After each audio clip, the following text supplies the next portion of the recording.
Preview.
Muy bien, pues son las 19:01 horas del miércoles 15 de abril del año 2020. Estamos en la Ciudad de México, este recinto es el Palacio Nacional y vamos a iniciar la conferencia diaria sobre la situación de la pandemia de COVID, la enfermedad causada por el nuevo coronavirus SARS-CoV-2. Hoy nos vamos a enfocar a dos temas, uno el de todos los días, el informe técnico sobre la situación epidemiológica, y segundo, tenemos hoy a una invitada muy apreciada que no había venido en otras ocasiones, excepto por ser parte del grupo técnico científico que ha asesorado la conducción de esta epidemia, y es la doctora Gisela Lara Saldaña. La doctora Lara Saldaña es la directora general o coordinadora general del programa IMSS Bienestar y tiene una amplísima experiencia en este programa, lo ha coordinado por muchos años y nos va a traer yo diría buenas noticias muy interesantes que tienen que ver con preguntas que se han hecho aquí sobre las poblaciones rurales y el riesgo en estas poblaciones rurales, y nos va a comentar, bueno, no me adelanto, ella nos va a comentar cosas muy buenas. Y vamos a empezar entonces. Hoy yo presentaré el informe, me pongo de pie y enseguida le damos la palabra a la doctora Saldaña. Bienvenida. Gracias. Como es costumbre, empezamos con la situación mundial. Tenemos en esta representación gráfica ya acostumbrada la ocurrencia de casos de COVID en el mundo, de acuerdo a los continentes o regiones administrativas de la Organización Mundial de la Salud. Y les recuerdo, este mapa o esta distribución precisamente procede de la información que integra la Organización Mundial de la Salud. Y lo que se ve en las barras de colores es la ocurrencia de casos desde el inicio del año hasta la fecha de hoy, 15 de abril, y está distribuida por estos continentes, y tenemos Europa y América, que son las dos regiones del mundo con la mayor intensidad de transmisión. Tenemos prácticamente 2 millones de casos registrados desde el inicio de la epidemia en todo el mundo, y el 57% de ellos, que corresponde a un poco más de 1 millón, son casos que han ocurrido en las últimas 14 días. Es decir, son personas que padecen COVID y, como es reciente, seguramente contribuyen todavía a la transmisión. Recuerden que este número es importante porque en la medida en que vaya disminuyendo, estamos hablando solamente de los casos históricos, de los casos de las temporadas iniciales de la epidemia, pero en su momento serán menos los que correspondan a los últimos 14 días. Todavía falta varias semanas para llegar a ese punto, en este momento es 57%. Y también la tasa de letalidad, que continúa aumentando. Este aumento de la tasa de letalidad tiene que ver principalmente con dos fenómenos, tanto a nivel mundial como en México. Uno es la propia ocurrencia de muertes que representa el riesgo de morir en las personas que tienen alta probabilidad de complicarse. Ya hemos dicho quiénes son estas personas, lo seguiremos diciendo. Y el otro fenómeno es que hay una enorme cantidad mayoritaria, 80%, de personas que lo que tienen es un COVID leve, la forma leve de COVID, que es una forma que se resuelve de manera espontánea. En la medida en que tenemos enorme cantidad de estos casos, quedan sin registrarse en la mayoría del mundo y, como hemos comentado también, y mañana lo volveremos a detallar, en México, para así considerarlos de manera explícita, utilizamos el método de vigilancia centinela, que nos permite explícitamente reconocer que tenemos casos que no pueden ser contabilizados, no pueden ser identificados de manera directa, pero sí tienen que ser tomados en cuenta cuando se hacen estimaciones. No todos los países usan este método, por lo tanto, en los países que no usan este método se quedan con una impresión reducida de un fenómeno que todos sabemos existe y es los casos no detectados. La siguiente, por favor. Aquí se ve nuevamente la distribución, pero solamente de los casos en los últimos 14 días. Y esto explica que veamos nuevamente cómo los continentes, estos dos continentes o regiones administrativas de la Organización Mundial de la Salud, están teniendo ya casi igual contribución a la continuidad de la epidemia. La siguiente. En el territorio nacional seguimos viendo la progresión de la epidemia y hemos dicho, esta epidemia continúa y continúa cada vez de manera más acelerada. Cada vez de manera más acelerada. Esto quiere decir, cada vez ocurren más casos por día. Y esto se representa también por una dispersión geográfica. Y hoy lo que vemos, que se contrasta por los colores en el mapa, el color verde claro es donde hay pocos casos registrados, de 1 a 50, y en cambio va progresando de 51 a 100, 250, 500, 1000 o 2000, de acuerdo a la escala de colores que se ve ahí en la propia diapositiva. Tenemos estados donde ya tenemos una transmisión muy importante y se han acumulado casos en un número que ya cerca de los 2000. Es el caso de la zona metropolitana del Valle de México y las zonas metropolitanas de Guadalajara y de Monterrey. También es el caso de Puebla, la ciudad de Puebla de Los Ángeles, es el caso del municipio Benito Juárez, donde está Cancún, Quintana Roo, es el caso de Culiacán, Sinaloa, y definitivamente es el caso de Tijuana y Mexicali. Aclaro específicamente las metrópolis o las zonas urbanas, porque aunque vemos pintado todo el mapa, en realidad no es una transmisión o una ocurrencia de casos uniforme en todo el territorio de los estados. Hasta el momento, las zonas suburbanas o las zonas rurales no tienen una transmisión muy relevante.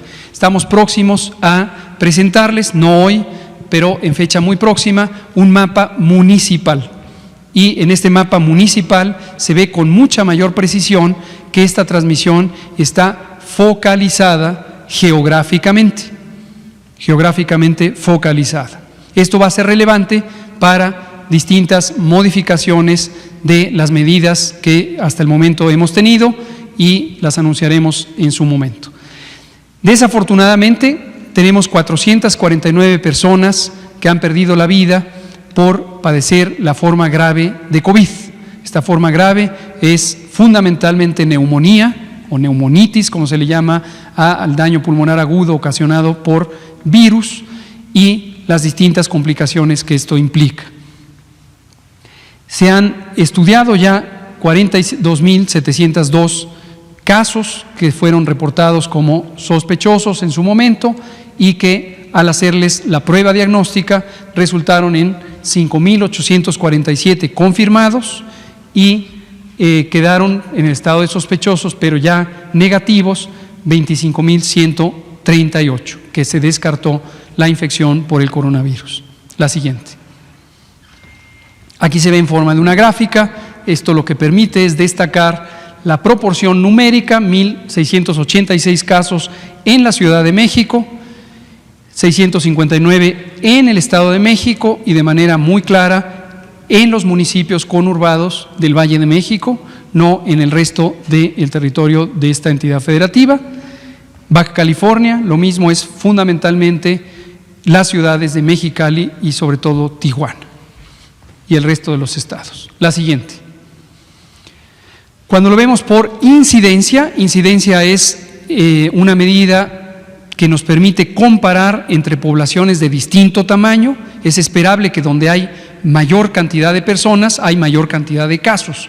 Entonces uno no puede comparar de manera equilibrada una ciudad con cerca de 9 millones de personas, como es la Ciudad de México, con alguna ciudad que tuviera, por ejemplo, 1.200.000 personas. Pero para poder hacer una comparación equilibrada, uno divide la cantidad de casos que se presentan en cada una de las dos ciudades, o 3 o 5, o todas las que se quiera comparar, por el número de habitantes. Y esa medida se llama proporción de incidencia o incidencia acumulada, y es lo que se representa aquí en este mapa, de acuerdo a distintas intensidades del color verde.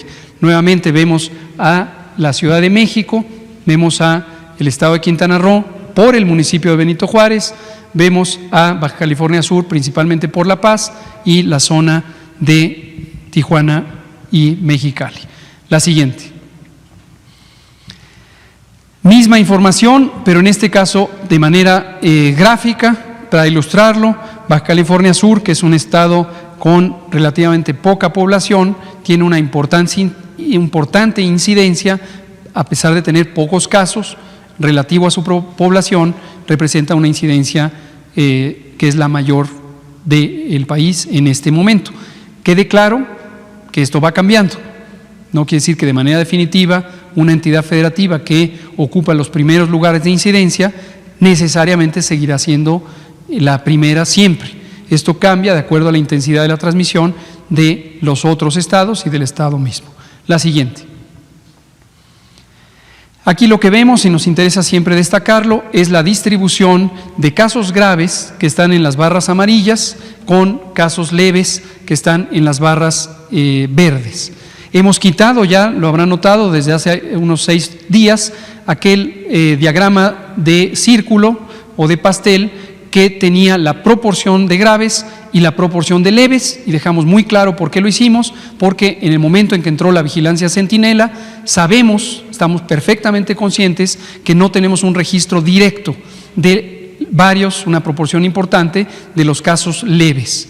Y en cambio de los casos graves, esto creo que no ha terminado de quedar claro, todos los casos que son graves, y grave se define como que necesita hospitalización y se hospitaliza, incluyendo quienes se hospitalizan en áreas críticas, la terapia intensiva, y también quienes desafortunadamente pierden la vida, son observados, registrados y analizados por laboratorio directamente. Ahí no hay que hacer ajuste alguno por el método centinela, ahí no aplica la vigilancia centinela.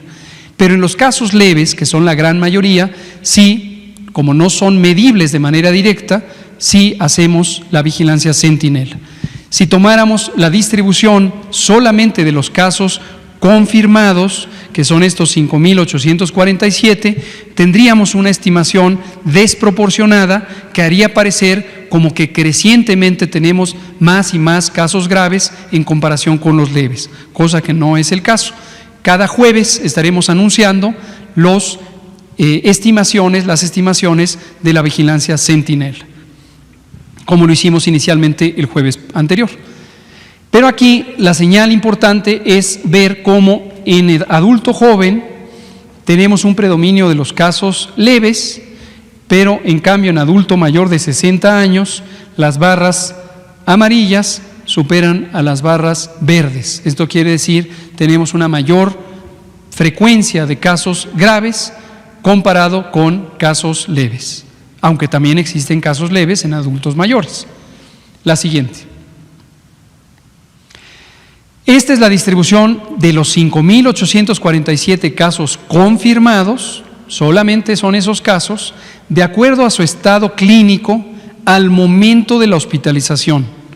Al momento de la hospitalización. Entonces, al momento de hospitalizarse, 256 personas que estuvieron hospitalizadas en terapia intensiva y también estuvieron con ventilación mecánica, es decir, intubados. Es el estado más grave de esta enfermedad y esto representa 4.4% del total de esos 5.847 casos. La siguiente. Aquí sí incluimos a los sospechosos. Recordar que caso sospechoso es persona de cualquier edad que presenta los síntomas característicos de COVID y desde hace más de 2 semanas ya no es relevante el antecedente de viaje. Ya hay tal circulación en todo el mundo, en todos los países, que no tiene sentido identificar si la persona viajó o no a algún país fuera de México.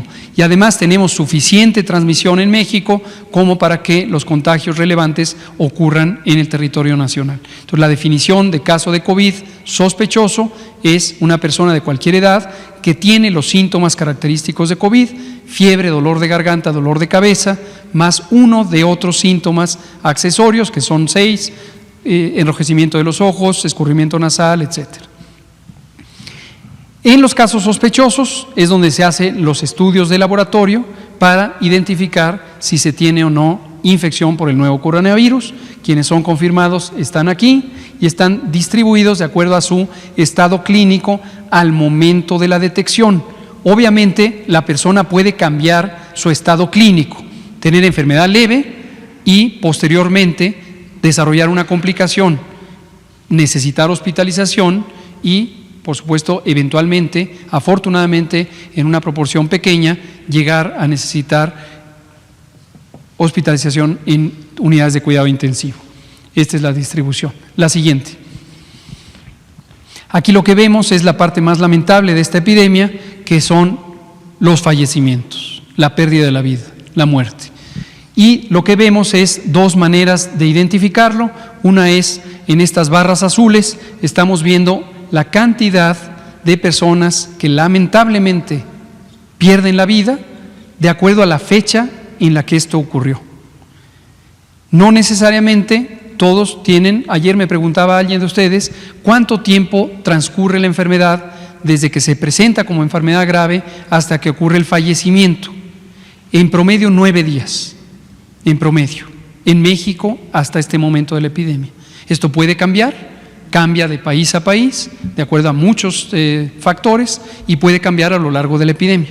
En este momento es en promedio 9 días, con una importante variabilidad. Hay personas que pueden estar 2 meses en la terapia intensiva, salir avante. También hay personas, quiero dejarlo en claro, esto es una buena noticia, también hay personas que, habiendo estado en el estado más crítico, logran salir con bien y recuperarse, ¿no?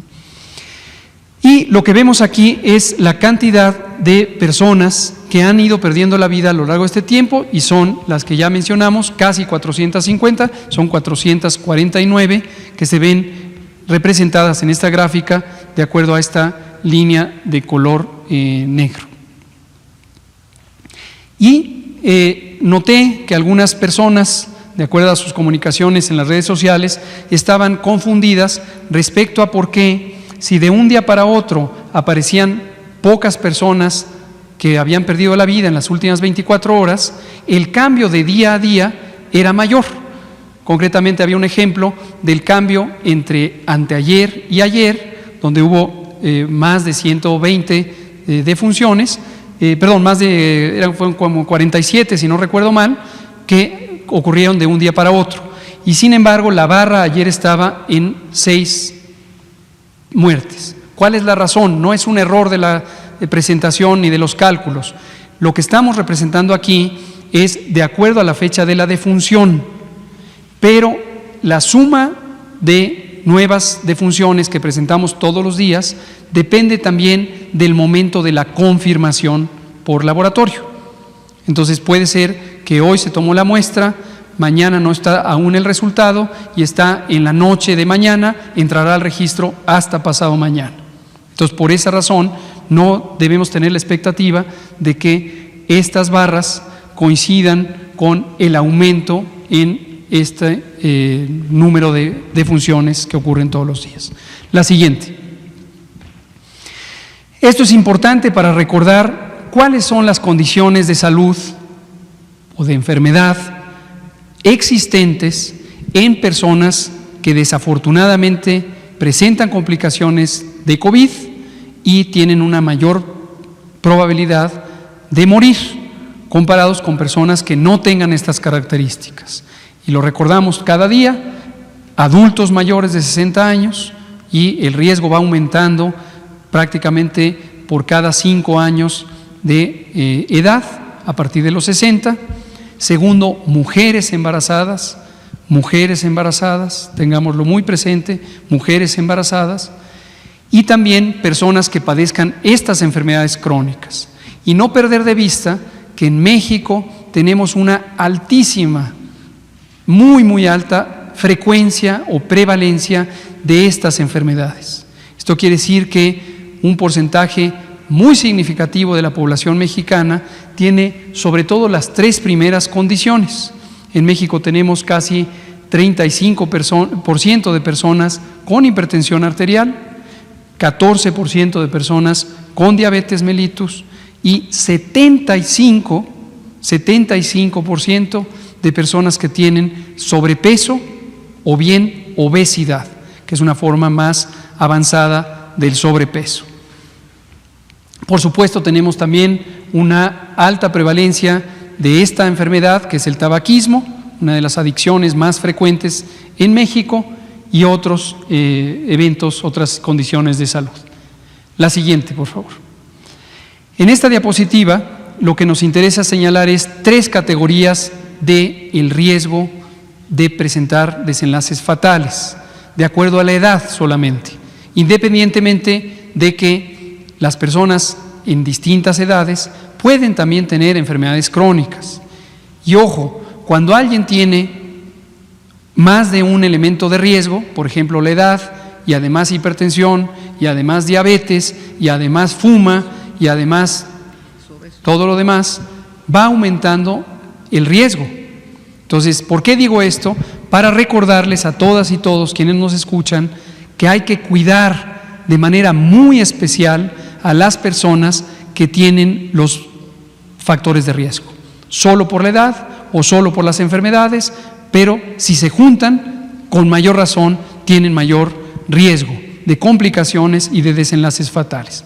Habíamos dicho con gusto que no teníamos una sola persona que hubiera perdido la vida y que tuviera menos de 25 años. Ya tenemos desafortunadamente una persona y muy tristemente fue una niña. ¿Cuál es la razón? Esta niña tenía síndrome de Down. Síndrome de Down es una alteración cromosómica que se presenta con cierta frecuencia en el país y que causa algunos trastornos, incluida la inmunosupresión. Se disminuye la eficiencia del sistema inmune y las personas que tienen síndrome de Down tienen mayor susceptibilidad a las infecciones. Pero además, en el caso de esta niña que muy lamentablemente perdió la vida, tenía una cardiopatía congénita. Entonces tenía 2 elementos de riesgo que le hicieron propensa a complicarse. La siguiente. Cuando vemos la letalidad por entidades federativas, vemos importante variación y notamos que la cantidad de defunciones, todas y cada una de ellas muy lamentables, no corresponde con la letalidad. ¿Por qué razón? Porque hay poblaciones de distinto tamaño y tenemos estados con poblaciones relativamente más pequeñas que tienen letalidades muy altas. La siguiente. Y aquí es la mortalidad, que también hemos explicado, que se trata de la contribución de COVID a la probabilidad de perder la vida. Y hay muchísimas causas, por cierto, no olvidemos, sin menospreciar la importancia que tiene esta epidemia, que tenemos distintas otras causas de muerte y en México las primeras son enfermedades crónicas. Enfermedad cardíaca crónica o cardiovascular, hipertensión de manera específica, diabetes, insuficiencia hepática, trastornos de enfermedad crónica del hígado, etcétera, etcétera, etcétera. La siguiente. Esta identificación, que también traeremos frecuentemente, es la proporción o porcentaje de personas que teniendo una enfermedad COVID, parecida a COVID, se encuentran positivas a el virus SARS-CoV-2. Este es el famoso porcentaje de positividad. Quiere decir, de cada 100 personas que tienen fiebre, dolor de cabeza, dolor de garganta y uno de los otros síntomas, y se les toma una muestra para identificar si tienen o no infección por el nuevo coronavirus SARS-CoV-2, 13.3% se encuentra que lo tiene. ¿Qué tiene entonces? ¿Cuál es la causa de esa enfermedad en todas las demás personas? Otros virus, algunos se pueden identificar, otros no. Existen cientos de virus respiratorios que pueden dar este tipo de enfermedad. En su momento, uno de los más importantes puede ser el virus influenza. Recién cerramos la temporada de influenza y decimos cerramos porque la frecuencia de esta enfermedad causada por el virus influenza es ya prácticamente cero. La siguiente. Por casi último, tenemos la parte que es una noticia positiva, la seguiremos presentando en tiempo real todos los días, y son las personas que se han recuperado. Entonces, de las un poco más de 5,000 personas que han tenido infección por el nuevo coronavirus con COVID, la enfermedad que este virus produce, desde el inicio de la temporada de esta epidemia en México, a partir del 28 de febrero, con el primer caso, tenemos ya 39%, que son 2,282, que se recuperaron. Entonces tuvieron una enfermedad leve o unos pocos enfermedad grave y también se recuperaron de ella, pero la mayoría son personas que tuvieron una enfermedad leve, y de acuerdo a la fecha de inicio de sus síntomas, estimamos que se han recuperado, porque se mantuvieron con vida al final de su periodo de enfermedad. La siguiente. Penúltima, los casos sospechosos, que ahí está el mismo número, 11,717. Nos interesa registrarlos. ¿Por qué razón? Por dos razones. Una, porque es la oportunidad de detectar a alguien con enfermedad causada por la infección por el virus SARS-CoV-2, es decir, COVID. Y segundo, porque en sí misma es una señal relevante de vigilancia epidemiológica. Generalmente van en paralelo la frecuencia de casos diarios que son sospechosos con los que se confirman, pero pudiera haber variaciones territoriales entre los distintos entidades federativas. Y la última, la curva epidémica, tanto acumulada, los casos que van presentando, 5,847, y los casos que se van presentando todos y cada uno de los días, y los vamos registrando en esta curva epidémica. Gracias. Doctora Gisela Saldaña. Lara Saldaña. Por favor, gracias.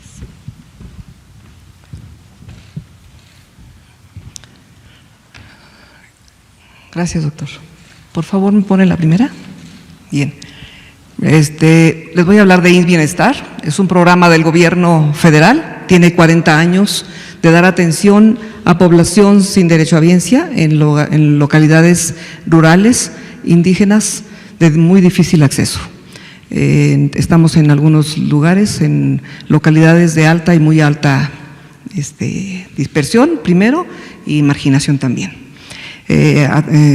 Estamos en 19 entidades federativas, atendemos a través de 80 hospitales el segundo nivel y de 3,622 unidades el primer nivel. También contamos con unidades médicas móviles, 140 y 184 brigadas de salud. Nuestra población a la que atendemos son 12,300,000 personas, y de esas 4.4 son personas que habitan en localidades indígenas. La que sigue, por favor.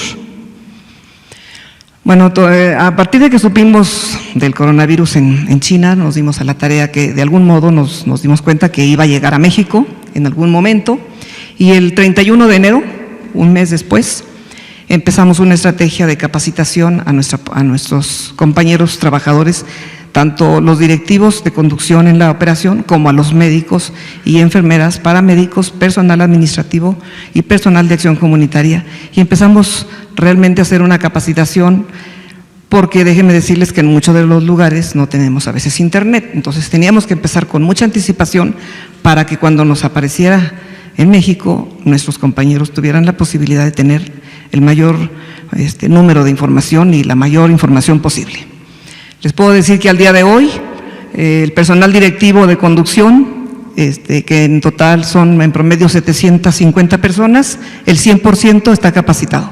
Me refiero a médicos y enfermeras, personal administrativo y 43 personas que son los supervisores de acción comunitaria, porque el programa tiene 43 regiones en lo que está dividido en los 19 estados donde tenemos presencia. Entonces, el personal que dirige, el personal que conduce, el personal que supervisa, el 100% está capacitado.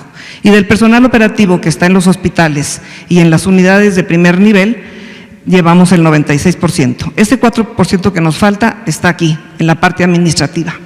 Pero nuestros médicos y nuestras enfermeras, nuestros paramédicos están capacitados, igual que el personal de acción comunitaria, que es el que se encarga de trabajar con la comunidad y orientar a la comunidad. Déjenme decirles que también tenemos 1,075 residentes de las principales, de las troncales, de las especialidades troncales, que están haciendo sus últimos 6 meses antes de ser titulados como especialistas. Están con nosotros en nuestros hospitales y el 100% de ellos están capacitados. Aparte, por su cuenta, 1,533 compañeros entre médicos y enfermeras han tomado el curso en línea que da la OMS OPS. Hemos realizado 9 videoconferencias en donde hemos tocado temas relacionados con cómo atender, qué es el coronavirus, cómo atenderlo, cómo vamos a enfrentar la pandemia, haciendo la estrategia, sobre todo de filtros, para evitar el contagio al interior de los hospitales en el ámbito rural. La que sigue, por favor. Bueno, les decía, hemos dado mucha capacitación también a la parte administrativa, cómo nos tienen que resolver ellos el problema del abasto, cómo distribuirlo oportunamente, cómo llevarlo, haciendo rutas mucho más fáciles y más prácticas, de modo que rápidamente nuestros compañeros en los lugares más lejanos puedan acceder a tener los insumos que ustedes saben no han sido del todo tan fácil conseguirlos. Entonces, cuando una vez los hemos tenido, que sea rápido el que lleguen pronto hasta las localidades más lejanas. Entonces, también teníamos que sensibilizar a nuestros compañeros administrativos que su trabajo tenía que ser ahora más rápido para que nuestros compañeros que están directamente atendiendo a la población pudieran tener lo esencial. Les puedo decir que este es el modelo que nosotros diseñamos para que se pudiera atender la pandemia. A partir del día 1 de abril, los 80 hospitales tienen un filtro. Es una unidad de medicina, de unidad médica móvil. Es esta, tiene 2 consultorios, uno es para el médico, uno es para la enfermera, y nuestro personal de acción comunitaria logró tener de algún modo ayuda con los presidentes municipales para poner una carpa y sillas, de modo que a la entrada del hospital está un promotor de acción comunitaria. Si el paciente que llega va a urgencias, puede pasar a urgencias, y si no lleva ningún problema respiratorio. Si la persona que llega al hospital quiere ir a la consulta y no lleva ningún problema respiratorio, pasa a la consulta, ningún problema. Tiene un problema respiratorio, no entra ni a urgencias, ni entra a la consulta externa, va al filtro. Y aquí tenemos a los médicos y a las enfermeras que también capacitamos. Ahorita que les decía que todos estaban capacitados, déjenme decirles que capacitamos a 160 personas, 80 médicos y 80 enfermeras, para que ellos a su vez capacitaran al resto de sus compañeros, porque estos filtros están los 5 turnos: la mañana, vespertino, nocturno A y nocturno B, y jornada acumulada sábados y domingos.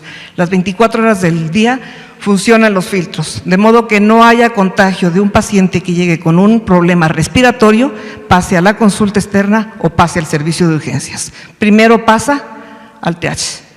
Una vez que el médico ve el caso es leve, le da todas las indicaciones, lo manda a su casa, aislamiento domiciliario, se le toma por supuesto la muestra y se le manda a su casa. Si es leve o es moderado, se le llama al médico especialista, al médico internista, que valore su internamiento. En el caso de ser internado, bueno, pues ya pasa al hospital, pero no va a pasar nunca. Ahorita en la siguiente, bueno, déjenme decirles antes de pasar a la siguiente, que lo ubicamos en 4 cubículos. En promedio, todos nuestros hospitales van a tener entre 8 y 12 camas especiales para COVID. Un cubículo es para adultos graves, otro es para pacientes quirúrgicos y de observación, por aquello de que llegara algún paciente que tuviera necesidad de ser operado y aparte tuviera COVID. Un tercer cubículo para pacientes obstétricas y un cuarto cubículo para pacientes pediátricos. ¿La que sigue? Por favor. Bueno, aquí el señor presidente nos acompañó en Tlaxiaco a inaugurar el hospital y ahí se le mostró porque ese día también se inauguró de algún modo todas las unidades móviles, el triage, se le explicó el modelo de cómo lo íbamos a hacer y bueno, ahí lo está viendo. La que sigue, por favor. Ahí le explica el médico, bueno, esto es justo la reconversión de hospitales que hicimos. Pusimos el triage, la unidad médica móvil aquí, de modo que el paciente entra al hospital, aquí está el filtro sanitario, si el paciente viene a otra cosa, a la consulta externa, que no traiga problema respiratorio, entra a la consulta, o si no, entra al servicio de urgencias.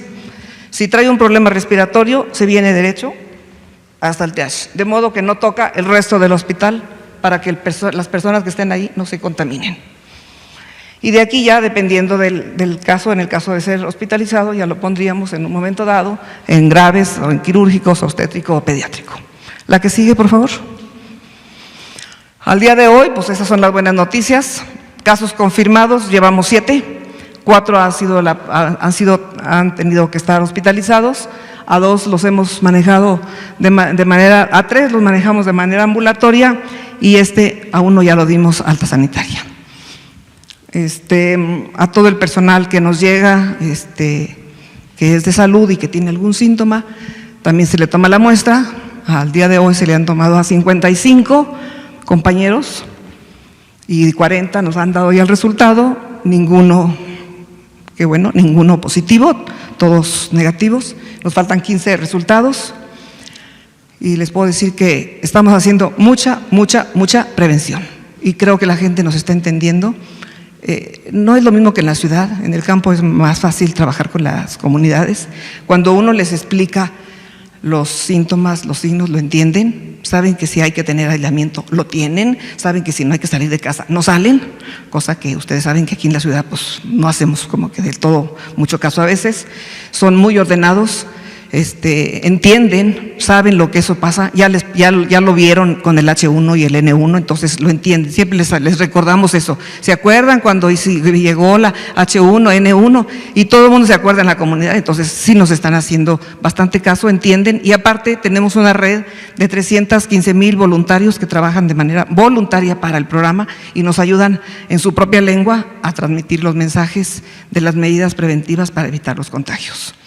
El primer día tenemos ya una alta sanitaria que les decía, fue un masculino de 54 años, obeso, el manejo fue ambulatorio, le dimos seguimiento al caso y a todos se les tomó muestra y todos salieron negativos. Y ya se dio una alta sanitaria, estos 2 que están aquí ambulatorios, en 2 días más cumplen 14, 15 días y creo que ya vamos a poderlos también dar de alta sanitaria. Diario se les visita por un médico de que no tenga signos de alarma y va bien. La que sigue, por favor. Bueno, pues estas son las estrategias. Les decía que tenemos estrategias muy fuertes de acción comunitaria, trabajamos mucho con la población, trabajamos con el INPI, hemos dado 2,172 mensajes transmitidos a través de 110 radiodifusoras locales en sus propias lenguas. Hemos trabajado en promedio con 26 lenguas, en donde les decimos qué es el COVID, cómo se transmite, cómo es el lavado de manos, cuáles son los síntomas, cuáles son los signos, en sus propias lenguas. Entonces, esto nos ha servido para que toda la población, aunque no hable español, sepa qué está pasando con el coronavirus, con el COVID-19. ¿A qué sigue? Bueno, también entre las estrategias les hemos enseñado a cómo hacer el alcohol gel y ellos de algún modo también han hecho cubrebocas para ellos mismos. Les hemos dicho que cuando tienen un paciente con probable COVID, porque le tomamos la muestra y lo mandamos a aislamiento domiciliario, sabemos que tiene que traer el cubrebocas, pero también los demás de la familia y ellos mismos hacen sus cubrebocas y son muy disciplinados. También entre las estrategias que hemos hecho, bueno, orientamos a los grupos voluntarios, que a su vez ellos nos ayudan a transmitir la información a las familias. Hemos hecho cerca de 6,000 sesiones educativas con no más de 10 personas, guardando la sana distancia. La que sigue. Bueno, estos son, les decía que 22 meses en lenguas indígenas, en escrito y en audio. Esto es una que está en maya. La traducción fue realizada por el Instituto de Desarrollo de la Cultura Maya. Los dos están en maya y también tenemos, creo que, 2 mensajes audio, si los pudieran poner. Biskusa y atimat de tumen coronavirus. Kultukultale le viruso kutal tile balchebo y kilumachal menmakobo wabeishan kuya alale tile ik kutalo helbishkut. Y el otro es en otomí. Mojar, enjabonar, frotar, frotar, frotar, enjuagar y secar. Padius Riategue, Seguro Social Narquisaniario, Nura Gobierno Gunirio para Itueterio, ni Guaitugan, ni Isagüe, Noreyagan Coronavirus, Kiniran Riario, Leroario, y Alorio, Acá Inano Gunirio, Kikanario, Tintutani, Lanilla. Bueno, como ven, trabajamos muy cerca con el INPI, que nos ayuda, de acuerdo a sus radiodifusoras, a transmitir en sus propias lenguas, y le estamos dando información a la población. Y yo creo que ese es el éxito, en donde la población se compromete mucho, trabaja para sí misma, trabaja para su familia y trabaja para su comunidad. No somos así como por acá que nomás yo. Allá se enferma uno y sabe que la comunidad se puede enfermar. Y como sabe que viven tan lejos y que si alguien se complica es muy difícil traerlo a un lugar que tenga una mejor resolución del hospital, se saben cuidar y todos participan bastante bien. Muchas gracias. Gracias, doctora Gisela Lara. Vamos a comentar un tercer punto, si me pone lo de el trabajo. Las medidas de mitigación comunitaria son medidas masivas, lo hemos dicho, que requieren que las personas se mantengan fuera del espacio público. Y esto lo hemos dicho de manera muy simple con una frase: quédate en casa. Pero para que las personas se puedan quedar en casa, tienen que tener las condiciones favorables a ello. Ya hemos dicho también desde el principio que estamos conscientes que en México la mitad de la población vive al día, no tiene capacidad de ahorro porque tenemos un país con una enorme y muy ofensiva desigualdad en la distribución de la riqueza a lo largo de muchos años. Sin embargo, las personas que no viven al día porque tienen afortunadamente la oportunidad de un empleo estable, pueden, por ejemplo, trabajar en empresas privadas. Y esas personas van a tener la posibilidad de quedarse en casa solamente si las empresas en las que trabajan colaboran con las disposiciones sanitarias que son para el beneficio de todas y todos en este país. ¿Qué está ocurriendo? Que desafortunadamente no hay un cumplimiento adecuado por parte de un número importante de empresas privadas. Entonces, no es culpa de los trabajadoras y trabajadores, sino que sus empleadores no están acatando una medida que es de orden general y es una disposición extraordinaria, sumamente importante para el bienestar y la protección de todas y todos. Por eso hoy traemos esta información, para que sepan lo que está ocurriendo. Lo que vemos es que a través de operativos de inspecciones federales del trabajo y denuncias que han ocurrido a la Procuraduría de Defensa del Trabajo, identificamos lo siguiente. Del 3 al 14 de abril, que es esta primera bloque de días en donde debería ocurrir la suspensión temporal de toda actividad laboral en los sectores público, privado y social, reservamos actividades esenciales que el propio acuerdo de la Secretaría de Salud indica que no deben suspenderse porque cubren necesidades fundamentales para la sociedad y son 18% del total. Hay 50% de empresas que deberían haber cerrado temporalmente para suspender la actividad laboral y lo hicieron. Muchas gracias a todos y todas estas personas que tienen una actividad empresarial y que cooperaron para el beneficio de toda la población mexicana, incluidos ustedes, por supuesto. Pero tenemos empresas que no lo hicieron, sin embargo, cuando fueron apercibidas de que tenían que cerrar, cerraron. Gracias, no lo hicieron de primera intención, pero gracias por responder positivamente a las disposiciones de la autoridad. Sin embargo, tenemos 15% de empresas que deberían estar cerradas y no han cerrado. Y lo vemos en forma gráfica en este mapa. Siguiente.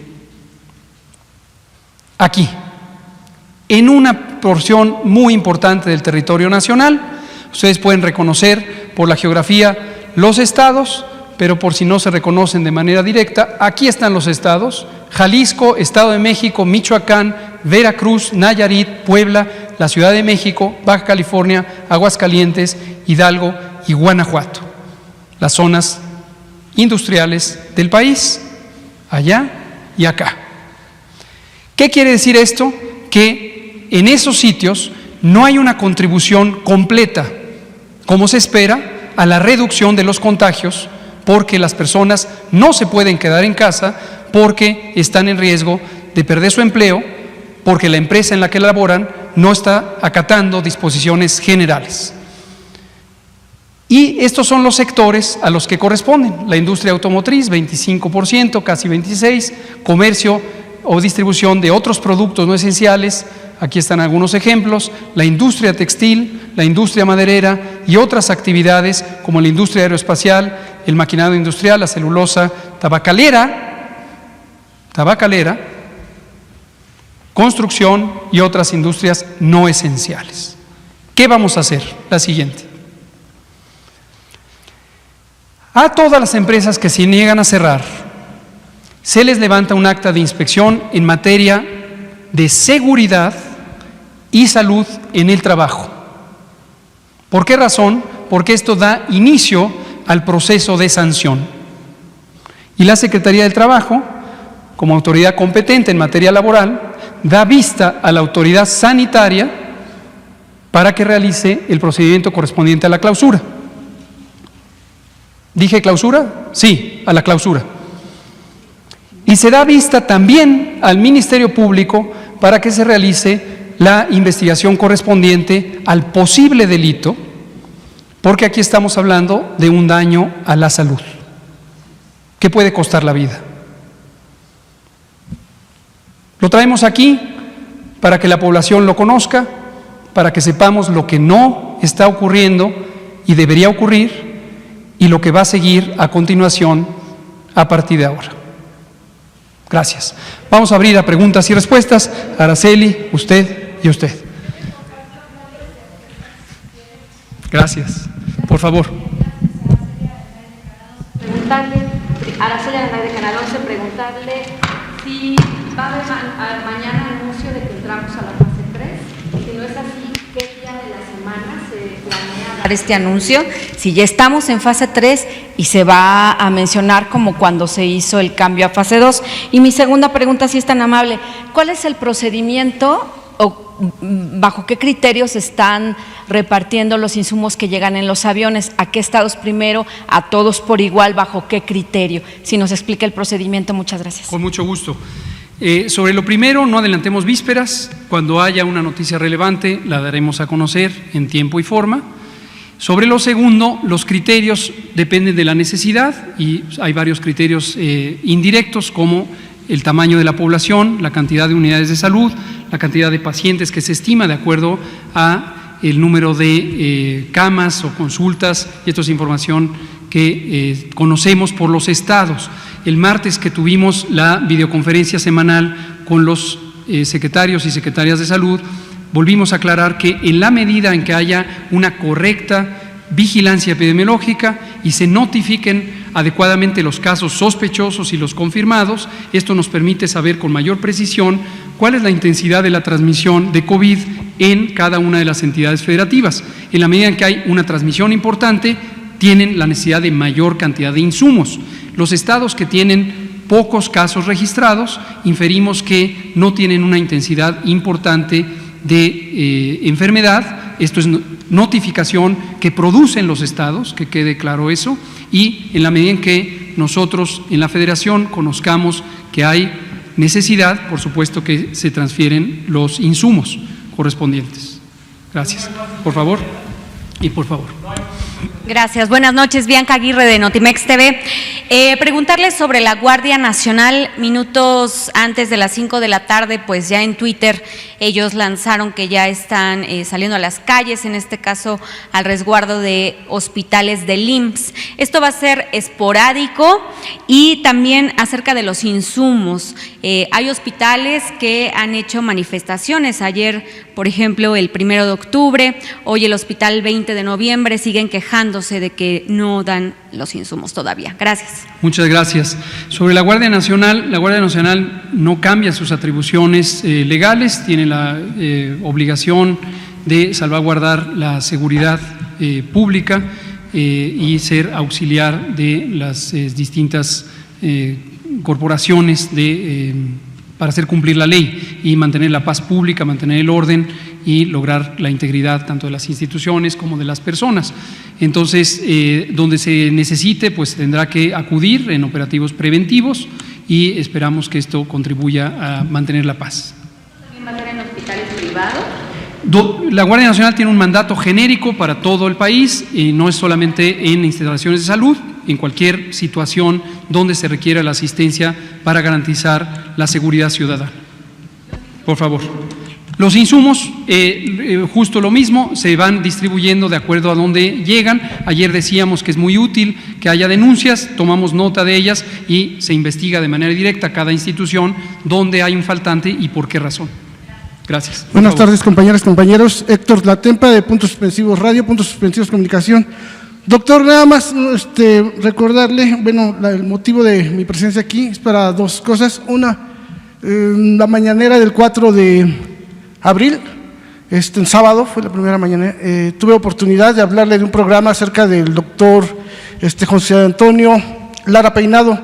Es un psicoanalista que está interesado en que conozca el secretario de Salud y usted su programa, que básicamente trabaja con los niños, la violencia y la agresión que viven día con día.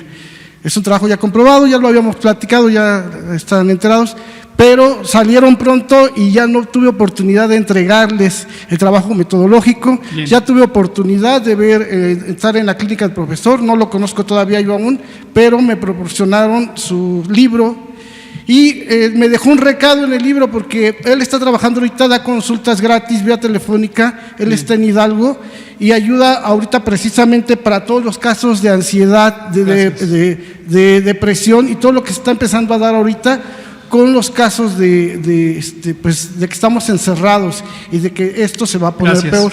Entonces él pone a sus servicios, me dejó su teléfono también para que se puede poner en contacto con usted y ofrecer gratuitamente. Muchas gracias. Cualquier ayuda es bienvenida, se lo aprecio mucho. Tengo aquí los documentos. Déjeme el libro, por favor, y lo analizamos con mucho gusto. Gracias. Gracias. Por favor, Natalia Vitela.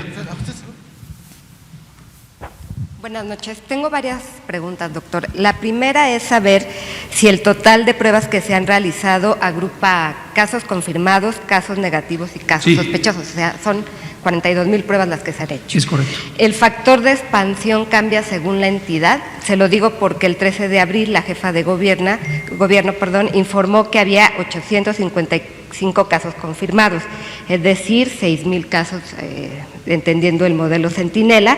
Y quería saber, bueno, da un multiplicador de 7, que es diferente al que había dado. Cambia por entidad porque y cambia en el tiempo también. Si quiere, mañana lo vamos a informar y vamos a abordar detalles de este modelo, pero sí, ahorita definitivamente esta es la respuesta. Cambia por entidad federativa y cambia por en el tiempo. En la fase 3, ¿hasta cuánto podría crecer? ¿Tienen estimación? Es una predicción un poco difícil de hacer, pero lo vamos a estar monitoreando en tiempo real. Dijo que iba a hablar de las muertes, ¿cómo se estimaban?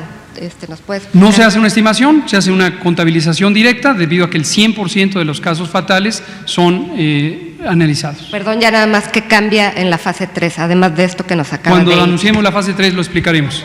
Por favor.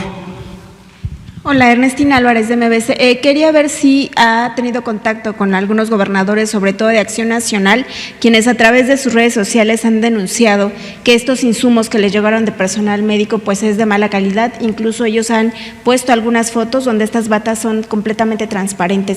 Saber si hubo un error o qué ha pasado con esto, tomando en cuenta que estos gobernadores señalaron que van a regresar los insumos al gobierno federal. Gracias. ¿Cómo no? Vi esto que me platica de las redes sociales.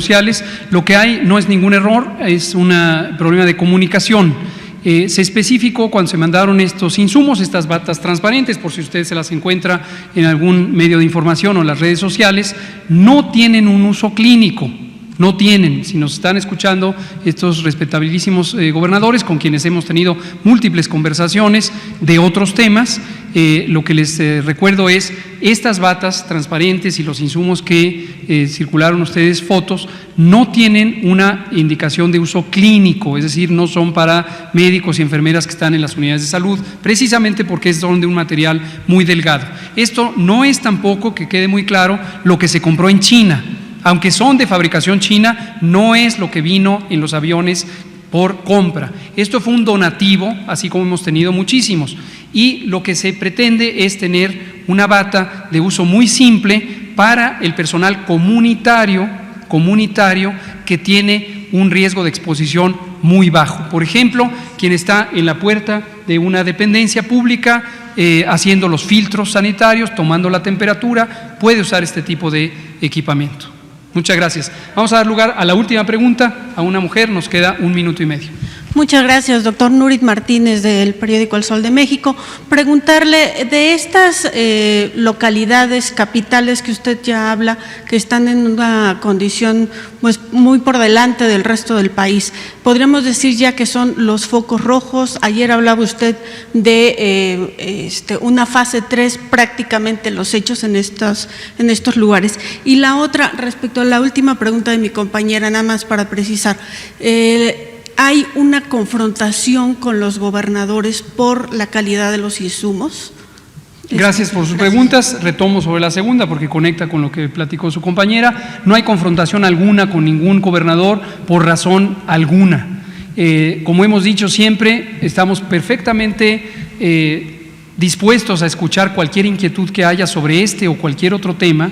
En este caso estamos hablando de salud y hemos tenido siempre conversaciones muy afables, muy respetuosas y muy constructivas con todos los gobernadores y las 2 gobernadoras, o la gobernadora y la jefa de gobierno.